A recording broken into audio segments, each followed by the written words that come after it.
Écoute.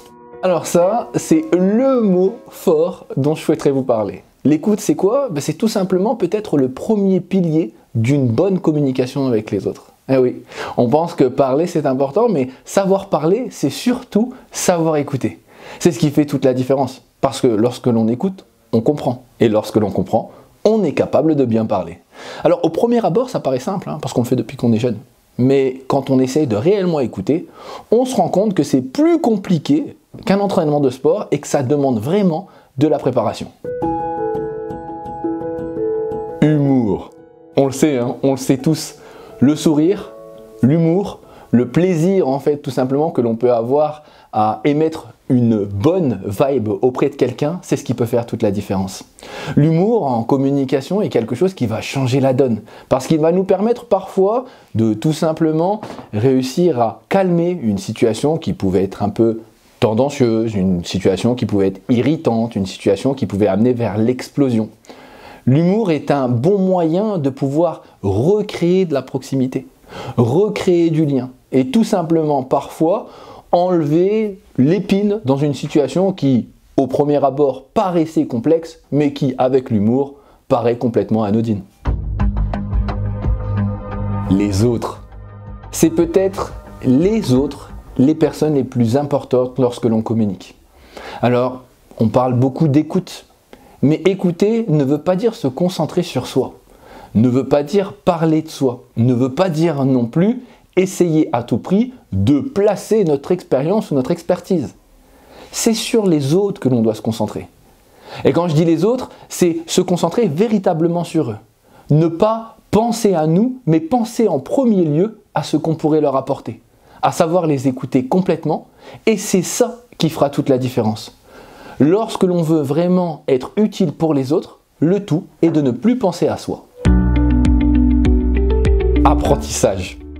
Ah, ce mot, si vous me l'aviez donné il y a quelques années, je vous aurais dit plus jamais. Je ne sais pas si vous êtes comme moi, mais quand j'allais à l'école, l'apprentissage c'était vite que ça se termine. Et les années passent et je me rends compte que l'apprentissage se fait tout le temps, tous les ans, de manière différente, que ça soit dans ma vie personnelle, que ça soit dans notre vie professionnelle ou que ça soit tout simplement dans notre vie de manière globale. En fait, l'apprentissage, c'est ce qui nous permet de continuer à grandir. C'est ce qui nous amène à voir les choses différemment et à comprendre que l'être que l'on était hier sera différent de celui d'aujourd'hui et sera encore différent de celui de demain.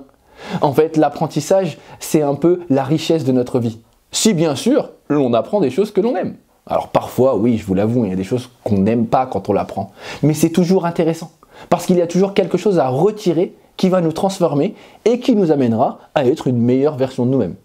Enfin, selon mon apprentissage, c'est ça. Je suis pas sûr, vous me le direz. Conflit. Aïe aïe aïe.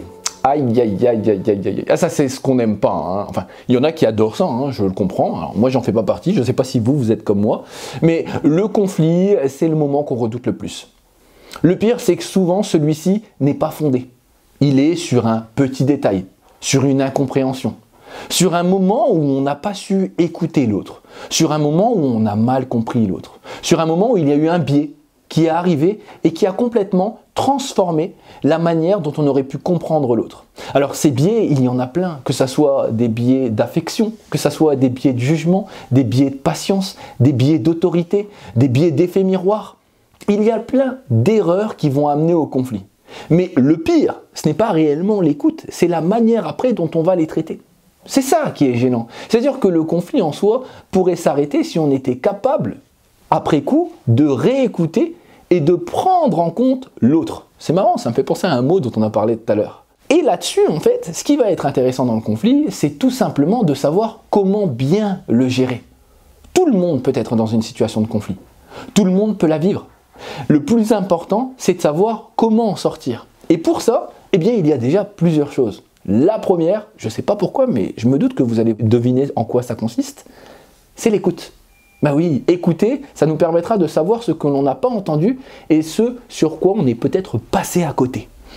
Et ensuite, on va tout simplement peut-être reformuler, parce que reformuler, ça sera une manière d'éviter de comprendre des choses qui n'avaient pas lieu d'être et de bien comprendre les propos de la personne. Et puis ensuite, on va accepter. Accepter que ça ne nous plaît pas peut-être. Accepter que ça n'est pas ce que l'on souhaite. accepter que ça n'est pas notre vision.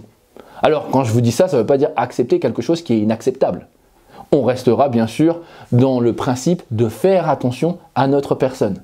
Par contre, on va tout simplement éviter de penser juste à nous et de penser à l'autre. Et si on fait attention à nous et à l'autre, le conflit n'aura plus de sens dans notre vie et dans nos relations.